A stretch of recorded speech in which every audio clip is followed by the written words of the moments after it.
Welcome to the swimming area gazebo. My name is Dan King. I'm one of the administrators here at camp, and we're going to dedicate this building or sort of open it up officially today. But before we do that, I want to talk a little bit about change at camp and how we find ourselves over time, little by little, making changes, but at the same time finding ways to remain the same and finding ways to embrace our tradition and our heritage. And one of the things I was thinking about when I was wondering what to say today, I thought, gosh, there's a great example, not only right here, but just down the hill here. And down the hill, to my knowledge, things that have changed over the years. Who remembers the Garner Bridge? How about a Heepwah? Heepwah. The Garner Bridge used to span what was open water there. Someday soon, maybe, will be open water again. This down here, the grassy area where we do the tug of war now, at one time, there was a little cove that was cut out in that. And I think originally the idea was for it to be a place to store the sailboats for sailing. But by the time I was a camper, that cove was kind of grown over and it was a little scary, honestly. And the sailboats were stored essentially underneath the Garner Bridge, which was this wonderful suspension bridge. Larry could probably tell us the type. It crowns over the top, you don't know. It's been a while since you studied that stuff. So, and then even before that, some of you old-timers are probably thinking, well, what was there before that? Well, down here, there was a campfire pit, even before Paul's Pond. That was that little harbor area for the sailing, or for the sailboats. That area looked probably similar to the way it looks now. Probably no grass, kind of rocky, a little bit hard scrabble. In fact, Father Tom Barrett just sent me 2 photos. I'm going to share probably on Facebook at some point or some other social media platform of what that looked like when down here below us. I'm pointing as if you could all see, but trust me, it's there. It was similar to the council, or to the grotto now, where we have seats in kind of an amphitheater form, but it was almost 360 degrees. Is that what you remember, Lucia? And there was a campfire pit in the middle, and one side of it had a little stage, and that's where opening and closing campfires would take place during summer camp. And the reason I point these changes out that have happened over time is that that change is something that we should embrace. And I can joke with you a little bit. By the way, before I go any further, where's Mike Jennings? I know I saw him a moment ago. There's Mike. We should give Mike a great big Heepwah before we forget to do that. 1, 2, 3. Heepwah! So Mike designed this building. He put together the volunteer groups, or helped organize them and coordinate them and get them here. Made sure that we had materials on site. Did a whole lot of work beforehand, not only with the volunteers, but with his maintenance staff on pouring concrete and all sorts of planning. And it's turned out to be a cool building. But one of the things that Mike and I, or at least I joke about, I don't know if Mike jokes with me about it or that much, but when we make a change at camp, one of the things that we have to keep in mind is that people will say, oh my gosh, you're really going to get rid of that? Well, that's not, you can't. And it happened to some extent here. Who remembers what was here? There was a campfire pit, and there were these benches that were sort of on the side of the hill, because this is rather sloped here. And they had the cubby holes in the back of them, and they served us well for a long, long time. But the rule that we've started following is that whenever we replace something that has kind of a place in camp's heritage and its history, if whatever we replace it with is so much better than the old thing, people will let us go on it, okay? So isn't this better? It really is. It's a good spot. There were lots of people involved in putting together ideas for it. Greg helped put together a little group of people that are past staff members here in the aquatics area to make sure we were thinking of all the things that need to be thought of. Mike was really receptive to all of that guidance, and he's incorporated essentially everything into the plan in this first phase. There's going to be more work to come. There will eventually be water, a water supply here, and this will have electricity underneath this shelter. And there also will be a concrete patio surrounding most of the building. And this lower level of the building is where we'll have picnic tables and stuff like this. And this opening here, which is left like this, that is where there'll be some steps that go down to that patio down below. And someday, eventually, that roof on this side, these two sections, will be carried out another 12 or 14 feet over the top of that patio. And that'll all be a part of this project to make this space really, really usable for our swimming area, for year-round. You know, we have thousands of guests that come to us during the school year, and we use this area. One of the coolest things I'm looking forward to that I haven't mentioned yet is right here in the center of the building, there will be a fire ring of some sort. And we've already got the metalwork done. Mike already had it fabricated by an outside company. There'll be a chimney that goes up through the ceiling, and hanging off of that chimney will be a hood that'll hopefully catch all the smoke and carry it up out of the building. And we've even planned such things, this is one thing I like, so that when you're sitting, when that fire pit is there, you'll still be able to see everybody's eyes around the circle.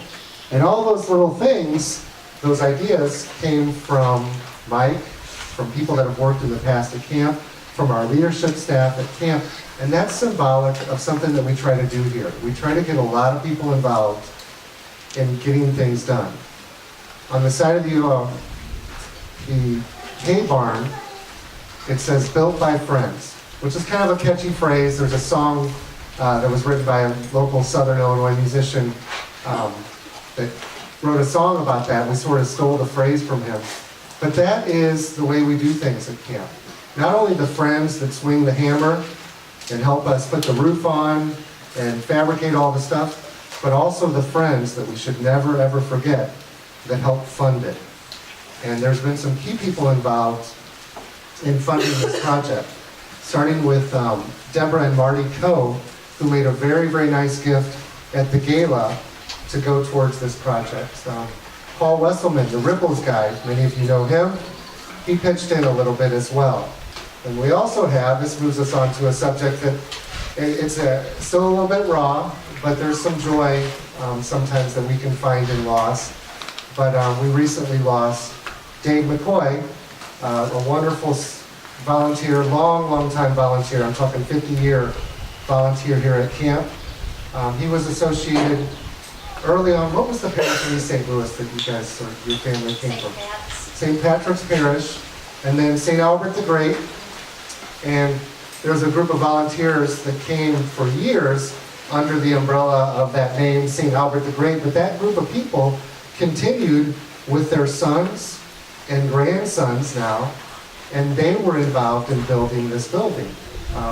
That group of people that Dave McCoy came when he was a young man, brought his children. They came and helped with projects. Camp was a big part of their life all the way through. So this place is funded in a significant way by memorial gifts that were made in Dave McCoy's honor. And I think we should take a moment to remember Dave with a deep breath and a moment of silence.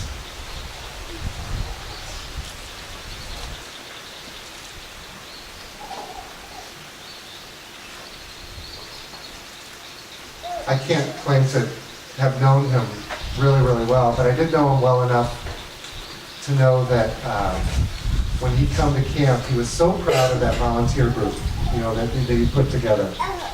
And this was pointed out, Tim Gillum mentioned something to me a couple of nights ago that he learned from your dad, Shelley, and that is that food brings people together. And he used to insist on barbecuing for the guys, the volunteer group, even though our kitchen staff would have fed them. He used to insist on feeding them on Saturday night. after a long day of work, and they would have barbecue, perhaps a beverage or two, and they would enjoy each other's company and think about what had taken place at camp that day, what they were involved in building, whether it was a really kind of less, high-profile project, or if it was a high-profile project like this. They were always willing to give. And those guys are like so many other volunteers that are involved in this community. I was just putting up some photos up at the office a moment ago, had some printer issues, but I got some photos that I brought down that kind of document the project as we went through. And once I'm finished talking, and kids, I'm almost done, so don't worry. I'll spread these out on the benches, and you guys can look at them to see how the project went all the way through, from beginning to end. So it's not finished, but it's close enough for camp. We've got 422 campers arriving tomorrow. And our job, many staff members are here, many volunteers are here, a couple of board members, or a few board members are here as well.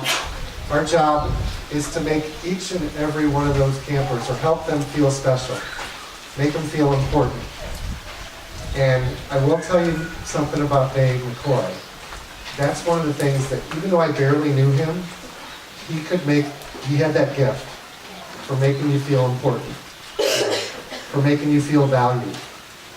And there was a weekend, probably at least 5 years ago, maybe 6, when that volunteer group, they were working on rebuilding the platform, the little tower for the zip line, the old zip line. Same spot as the old zip line, it's just not that 3/4 inch cable anymore, that heavy stuff. And that was the day that Dave handed over the reins for that volunteer group, as far as being the coordinator, to Frank Pace, who's over here. And it was a bit of an emotional day, like this one is in many ways, but it's also a joyful day. It's a good thing. So there are lots of people I think of when I pass buildings, and I know that you all are the same way. You think of something that happened at camp that's connected to a spot. There are buildings, there are places that I will think of Dave, and I suspect that you will be the same way about whoever made you feel important in your camp experience. When we do this sort of work, we're doing it with our campers in mind. And this will be a place that many, many campers, thousands of campers this summer, hopefully around 3,300 campers this summer, will come to the swimming area. They'll change out of their clothes. Hopefully they'll have a swimsuit on underneath. They'll tuck their clothing, their items, in the cubby holes that go around the back side of this, and they'll go down to the swimming area. And we want things to function well. And part of making it function well is all of that input, whether it's the donors, the volunteers, the staff members that make this sort of thing happen. So let's take another deep breath. And how about a huge Heepwah for all campers, past and present. 1, 2, 3. Heepwah! And for all volunteers, past, present, and future. Heepwah! Heepwah! And finally, for all the donors that make this place work, that should not be forgotten. A Heepwah for them. 1, 2, 3. Heepwah! And one final group. There are many people that cover each of those bases. People that have been involved as campers, as volunteers, as staff members, as donors. And there are people that are on their journey to covering all of those bases. For all of those folks, how about another Heepwah? 1, 2, 3. Heepwah! So, are there any questions? We don't know what we're calling this place yet, other than the swimming area gazebo. I just heard it. We knew that was going to happen. It's the swimming area gazebo. Our staff, they shorten everything. Shorten all the names of stuff. Swimming area gazebo is what we've settled on. And we might put up a little picture of Dave somewhere around here. Perhaps a plaque that includes the co's names as well as Paul Wesselman's name. And any other donors. By the way, that's important. We're not finished raising money for this project. There's still a lot more expenses to come. So if you want to get involved, please do so. So, anything to say? You said it all. Thank you all for coming today. Enjoy this wonderful place. And Heepwah.